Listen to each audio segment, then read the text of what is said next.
Hey there, welcome to our channel Tech Studios. On today's tutorial, I will guide you how to sign in on Zepeto account. For that, open a browser on your device and type a URL zepeto.com.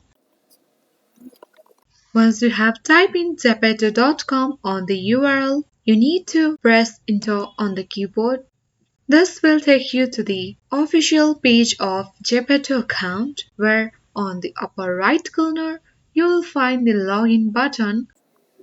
Click on login button and you'll be directed to the login page of Zepeto account. You need to enter your email or username, your password, and you can also sign in on the Zepeto account using your Google, Twitter, Apple ID, or other application also. Once you have entered the credential, you can click on the sign in button and log in or sign in on the Zepeto account. If you find this video useful, then hit the like button and subscribe our channel for more tutorial videos. Thank you.